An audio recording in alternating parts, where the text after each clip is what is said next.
नमस्कार दोस्तों। तो हम इतिहास लेखन की पद्धतियाँ पढ़ रहे थे, जिसमें हमने पढ़ लिया था वर्णानुक्रम पद्धति को हमने पढ़ लिया था। आगे हम देखते हैं, अगली पद्धति है कालानुक्रम पद्धति। तो जन्म तिथियों के आधार पर रचनाकारों का परिचय इसमें दिया जाता है। ग्रियर्सन ने अपने इतिहास ग्रंथ की रचना कालानुक्रम पद्धति में की है। तो ये प्रश्न पूछा जाता है कि ग्रियर्सन ने अपने इतिहास ग्रंथ की रचना किस पद्धति में की है। तो इन्होंने कालानुक्रम पद्धति में की है। ग्रियर्सन के ग्रंथ का नाम देखें तो इनके ग्रंथ का नाम है the modern vernacular literature of Hindustan. इस ग्रंथ की रचना हुई है कालानुक्रम पद्धति में। अगली पद्धति देखिए, अगली पद्धति है वैज्ञानिक पद्धति। वैज्ञानिक पद्धति ये भाषा के विकास क्रम को ध्यान में रखना तथा रचनाकार पर युगीन परिस्थितियों का प्रभाव इस पद्धति में दिखाया जाता है। और सबसे पहले प्रयोग इसका किया है वैज्ञानिक पद्धति का तो डॉक्टर गणपति चंद्र गुप्त ने। इन्होंने अपना इतिहास जो है वैज्ञानिक पद्धति में लिखा है। तो हिंदी साहित्य में सबसे पहले वैज्ञानिक पद्धति का प्रयोग किया है गणपति चंद्र गुप्त ने। अगली पद्धति है विधेयवादी पद्धति। इसके जनक माने जाते हैं तेन। विधेयवादी पद्धति के जनक माने जाते हैं तेन और अपने इतिहास ग्रंथ में इसका प्रयोग किया है आचार्य रामचंद्र शुक्ल ने। तेन ने ये जो विधेयवादी पद्धति है इसमें विशेष रूप से 3 शब्दों को लिया है। 3 शब्द कौन कौन से हैं? तो 3 शब्द हैं जाति, वातावरण और क्षण। कौन कौन से हैं? जाति, वातावरण और क्षण विशेष। इन 3 शब्दों को लिया है।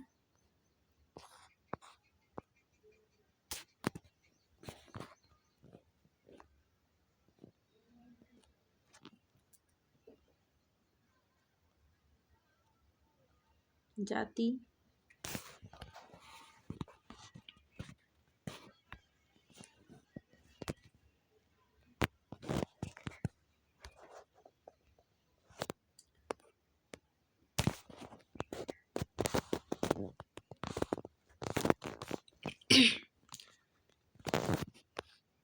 तो विधेयवादी पद्धति के जनक तेन माने जाते हैं। इन्होंने जो विधेयवादी पद्धति है इसमें 3 शब्दों को लिया है, जाति, वातावरण और क्षण, और इसका प्रयोग किया है आचार्य रामचंद्र शुक्ल ने। तो इसमें क्या रहता है, रचनाकारों का परिचय दिया जाता है पहले, फिर कालानुक्रम पद्धति में और प्रवृत्तियों का विश्लेषण इसमें किया जाता है और तुलनात्मक दृष्टिकोण को रखा जाता है। ये कुछ विधेयवादी पद्धति के 3-4 पॉइंट हैं जो विधेयवादी पद्धति में इनका प्रयोग किया जाता है। शुक्ल जी के इतिहास का नाम क्या है? तो हिंदी साहित्य का विकास, हिंदी साहित्य के विकास नाम से इनका आया था पहले 1928 में, और ये प्रकाशित हुआ था हिंदी साहित्य का इतिहास नाम से 1929 में।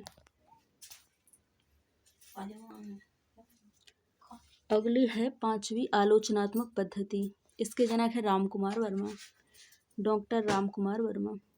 रचनाकारों व रचनाओं के परिचय से ज़्यादा रचनाओं के मूल्यांकन पर बल इसमें दिया जाता है। आलोचनात्मक पद्धति में रचनाकारों के परिचय के साथ साथ शास्त्रीय मान्यताओं के आधार पर रचनाओं की समीक्षा करना इसमें रहता है। तो आलोचनात्मक पद्धति में ग्रंथ लिखा है किसने? रामकुमार वर्मा ने लिखा है। कब लिखा है? 1938 में लिखा है। हिंदी साहित्य का आलोचनात्मक इतिहास डॉक्टर रामकुमार वर्मा का है और 1938 का है। समय इसका याद रखिएगा, पूछ लेता है, ये नेट में भी पूछा गया था एक बार।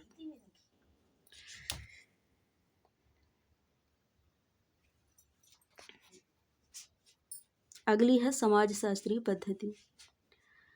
रचनाकारों के परिचय के साथ साथ इस बात पर बल देना कि उसने समाज से क्या कुछ ग्रहण किया था। तो समाजशास्त्रीय जो पद्धति है ना, इसमें क्या दिखाया जाता है? रचनाकारों के परिचय के साथ साथ इस बात पर बल देना कि उसने समाज से क्या क्या कुछ ग्रहण किया था, और रचनाकार का समाज पर प्रभाव इसमें दिखाया जाता है। और इसमें ग्रंथ किसने लिखा है? तो रामविलास शर्मा। रामविलास शर्मा ने जो अपना इतिहास ग्रंथ लिखा है ये समाजशास्त्री पद्धति में लिखा है। ठीक है, आगे हम देखते हैं। आगे हम पढ़ेंगे हिंदी साहित्य के इतिहास के स्रोत। तो ये हम पढ़ेंगे अगली वीडियो में। तब तक आप सभी का जुड़ने के लिए बहुत बहुत धन्यवाद। ऐसे ही जुड़ते रहिए और पढ़ते रहिए।